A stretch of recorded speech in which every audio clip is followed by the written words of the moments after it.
চারিদিকে বেশ গরম, কিন্তু এই গরম শুধুমাত্র তাপমাত্রার পারদ ঊর্ধ্বমুখী তার জন্য নয়। বঙ্গে বিধানসভা নির্বাচন এবং তার জেরে এই তাপমাত্রা চারিদিকে ছড়িয়ে পড়েছে। বিভিন্ন কলেজ ক্যাম্পাস আমরা ঘুরে দেখছি, যুব সমাজ বা নিউ ভোটার তারা কি বলছে আপনাদের সামনে তুলে ধরছি। আজকে আমাদের ডেস্টিনেশন সাউথ সিটি কলেজ। ক্যাম্পাসের কম্পাস নিয়ে আমি প্রীতি রয়েছি আজ সাউথ সিটি কলেজে।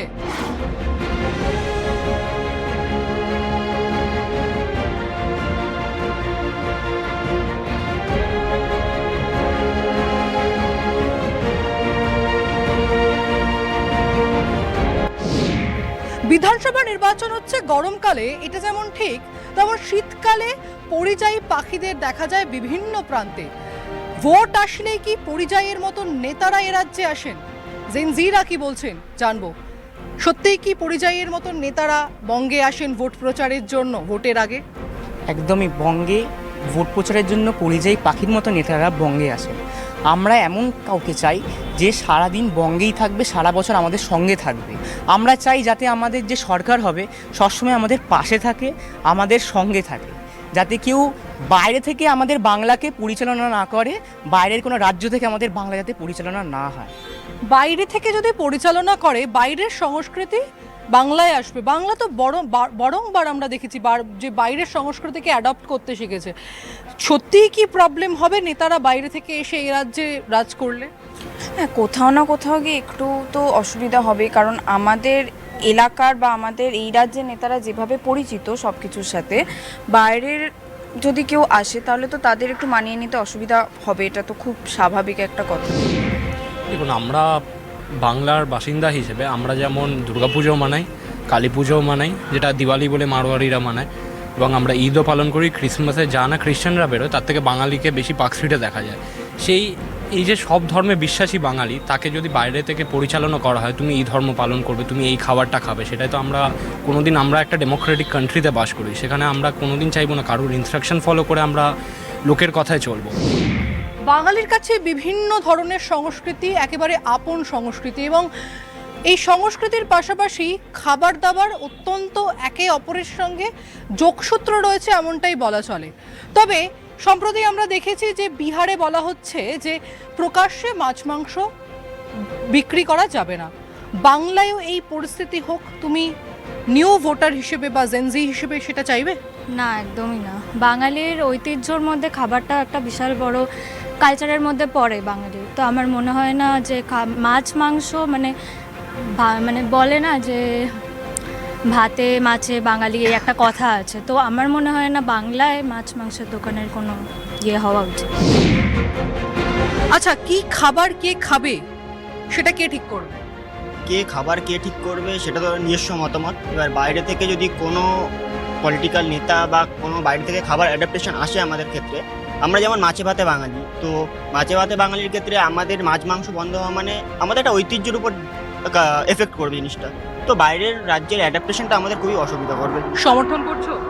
সমর্থন করছি অবশ্যই, কারণ বাঙালি সব খাবার খেতেই পছন্দ করে, সাউথ ইন্ডিয়ান থেকে মানে লিচি চোখাও চলবে, চম্পারন মিটও চলবে বিহারে? হ্যাঁ, সবই চলবে, কারণ আমরা বাঙালি সব রকম খাবার খেতে পছন্দ করে এবং সবাইকে সব রকম খাবার খাওয়াতেও পছন্দ করে। এটা কিন্তু একদম রাজনীতি। যেমন আমার দাদা বলতো, বাঙালি তো সর্বভূত, বাঙালিকে তো সব খাবারই আমরা খাই, আমরা সব রকম কালচার মেনে নিই।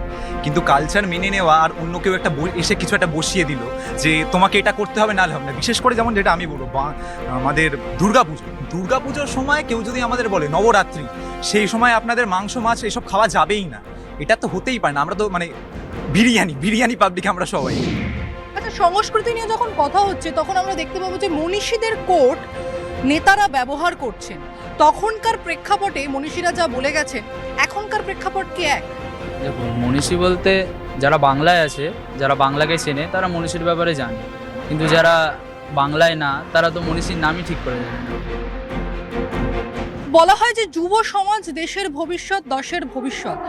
কি কি বিষয়ে মাথায় রাখবে ভোট দেওয়ার আগে? কি কি এক্সপেকটেশন থাকবে নতুন সরকারের কাছে? নতুন সরকারের কাছে এটাই এক্সপেকটেশন থাকবে, আমাদের শিক্ষার পরিকাঠামো আগের থেকে অনেক উন্নত হয়েছে, আরও যাতে উন্নত মানের সেগুলো হয়। আমাদের যাতে কর্মসংস্থান বৃদ্ধি হয়। অনেক ক্ষেত্রে আমরা দেখতে পাচ্ছি, এটা আমাদের খুবই গায়ে লাগে যে বলা হচ্ছে, অনেক দল বা অনেকেই বলছে যে বেকার ভাতা, আমাদের ইন্টারভিউ দেওয়ার জন্য কিংবা পড়াশোনা চালানোর জন্য যে ন্যূনতম সহায়তা মাসে ১,৫০০ টাকা কিংবা একবারে ১০,০০০ টাকা ফোন কেনার জন্য যেগুলো দেওয়া হয় সেগুলোকে ওনারা বলেন ভাতা। কিন্তু সরকারি কর্মচারীরা যখন ডিএর জন্য, সেটাও তো এক ধরনের ভাতা, সেটা সম্মানের, আমাদেরগুলো কেন এত অসম্মানিত? কিন্তু ওনারা বলেন ওটা প্রাপ্য ভাতা। তাহলে আমাদের তো প্রাপ্য, ওর ভাতা তো দুটোই, ওটাও ভাতা, আমাদের যেটা দিচ্ছে সেটাও তো ভাতা, দুটোই তো মানুষের প্রয়োজনে লাগছে, দুটোই তো আমাদের কাজে লাগছে। ওটা ওনাদের যেমন কাজে লাগছে, সেটা আমাদেরও তো কাজে লাগছে। এই ১,৫০০ টাকা মাসে পকেট মানি হিসেবে না? পকেট মানি হিসেবে ইনাফের থেকে বড় কথা, আমরা এই যে কলেজ আসছি, পড়াশোনা করছি, টিউশন ফিস, সেইগুলো আমরা এখান থেকে চালাতে পারবো, যতটুকু সম্ভব হবে আমরা চালাতে পারবো। এবং এই যে কলেজের সেমিস্টারে যখন ভর্তি হতে হয় তখনও যেই ফিসগুলো দিতে হয়, সেই ফিসগুলো আমরা দিতে পারবো নিজের থেকে। তো আমাদের মনে হয় না যে এটা ভাতা হিসেবে আমাদেরকে সরকার দয়া করছে বা সরকার কিছু করছে। সরকারও জানে যে বাংলার প্রত্যেকটা ছেলে মেয়ে যারা পড়াশোনা করছে তাদের জন্য এই ১,৫০০ টাকাটাও অনেক প্রয়োজন। যুবসাথী নিয়ে যখন কথা হচ্ছে তখন মেয়েরা রয়েছে, মেয়েদের জন্য বিভিন্ন ধরনের ভান্ডার রয়েছে। কেউ বলছে লক্ষ্মীর ভান্ডার অব্যাহত থাকবে, কেউ বলছে অন্নপূর্ণার ভান্ডার দেবে। মহিলাদের ভোট পাওয়ার জন্য কি সত্যিই ভান্ডারের রাজনীতি দরকার? না, একদমই দরকার নেই। ভোটটা হচ্ছে যার যার নিজস্ব ব্যাপার, সে যদি চায় সে যাকে ইচ্ছা দিতে পারে। সেটাতে মানে তাকে যদি এরকম টাকা দিয়ে এরকম মনে করে যে টাকা দিলেই ভোট পাবে, নয়তো পাবে না, সেটা কোনো মানে হয় না। আমার মনে হয় নতুন প্রজন্মকে চাকরির দিকটাও খেয়াল রাখা উচিত, সাথে ভাতাটাও, কোনো ভাতা বলবো না, তবে এটা তাদের প্রাপ্য টাকা আমি মনে করি। আচ্ছা, চাকরি না ব্যবসা, কোনটাকে বেশি সমর্থন? আমি ব্যবসা, অবশ্যই চাকরি না ব্যবসা? ব্যবসা। কেন? ব্যবসাতে মনে হয় যে একটু বেশি প্রফিট হতে পারে, তার জন্য ভালো লাগে। তুমি কেন বলবে? মানে আমি চাই ব্যবসা করতে, তার কারণ ব্যবসা করলে অবশ্যই টাকা তো একটা ব্যাপার আছেই, কিন্তু আমাদের স্টেটে আমার মনে হয় এমপ্লয়মেন্টেরও খুব দরকার। তো ব্যবসা যারা করবে অবশ্যই তারা এমপ্লয়মেন্টও দিতে পারবে, আমাদের ইকোনমিকটা আরও ভালো ডেভেলপ। আচ্ছা, এই যে ভোট আসছে, ভোটটা কি উৎসব নাকি ভোট দিতে হয়? একটা রাজনীতির একটা সিচুয়েশন তৈরি হয় পশ্চিমবঙ্গে, যুব সমাজকে তার অঙ্গ হতে হয়, তার জন্য ভোট দিতে যাওয়া। না, এটা তো নিজেদের ইচ্ছার উপর, মানে এটা উৎসবও বলবো না, আবার যেটা আপনি বলুন সেটাও না। এটা নিজের ইচ্ছা যে আমরা নেক্সট কি চাইছি, কে আমাদের ডিমান্ডসগুলো পূরণ করতে পারবে, কাকে আমরা চাইছি। তো সেটার জন্য আমাদের একটা আমরা সেটাকে ইলেক্ট করছি, সেটাকে আমরা তুলে ধরছি। মানে তোমরা জেনজিরা রাজনীতি সম্পর্কে অবগত, যে অভিযোগ রয়েছে সোশ্যাল মিডিয়াতে বেশি ইনফ্লুয়েন্সড, বেশি সময় নষ্ট করো, সেটা নয়? দেখুন, যেমন প্রত্যেকটা জিনিসে প্রোজ অ্যান্ড কনস আছে। সোশ্যাল মিডিয়ায় যেমন প্রোজও আছে, কনসও আছে। সময় নষ্ট হচ্ছে, কিন্তু তার সাথে সাথে আমরা অনেক কিছু জানতে পারছি। এআই, যেমন ওপেন এআই এসেছে, চ্যাট জিপিটি এসেছে, বিভিন্ন রকমের সোশ্যাল মিডিয়ার মাধ্যমে অনেক স্ক্যাম বলুন বা অনেক পোস্টের মাধ্যমে আমরা অনেক কিছু জানতে পারছি, যেটা হয়তো অনেকের কাছে দৃষ্টিকটু হতে পারে, কারণ তাদের কিছু জিনিস আমরা জেনে যাচ্ছি যেটা এতদিন জানা যেত না। সোশ্যাল মিডিয়ার প্রতি কি বেশি সময় দেওয়া হয়, নাকি রাজনীতি নিয়েও আলোচনা হয় বন্ধুদের সঙ্গে? রাজনীতি দিয়ে শুধু বন্ধু বান্ধব না, ফ্যামিলিতেও আমাদের আলোচনা হয়। অবশ্যই রাজনীতি জিনিসটাই এমন যেটা মানে প্রত্যেকটা, তাহলে বলা হয় কেন জেনজিরা হচ্ছে সোশ্যাল মিডিয়াতে বেশি সময় দেয়, রাজনীতি সম্পর্কে অবগত নয়? না না, একদমই এরকম কোনো ব্যাপার না। আর এখনকার বর্তমান যুগে তো জেনজিরা একটু বেশি রাজনীতির দিকে ইনভলভ হতে চায়। আমরা যারা মানে রাজনীতি কিছুটা হলেও দেখি, বুঝি বা জানি, আমাদের তো মানে কোনো না কোনো কথা নিয়ে একটা রাজনীতির কন্ট্রোভার্সি তো চলেই আসে। তাহলে তোমাদের যুব সমাজকে কেন একটু পিছিয়ে রাখা হয়, যে তোমরা কম বোঝো, জেনজি এরা আলট্রা মডার্ন, এরা অন্য বিষয় নিয়ে বেশি চর্চা করে, কেন করা হয় এটা? রয়েছে হয়তো যে জেনজিরা এই ধরনের কোনো জিনিস বুঝবে না, এরা কথা বলতে পারবে না বা জানে না, বাট এটা সম্পূর্ণ ভুল ধারণা। জেনজিরাও অনেক এমন জেনজিরা আছে যারা রাজনীতি বোঝে, জানে, এমন সেটা নিয়ে কন্ট্রোভার্সি করতেও পারে, কথাও বলতে পারে। তো সব কিছুই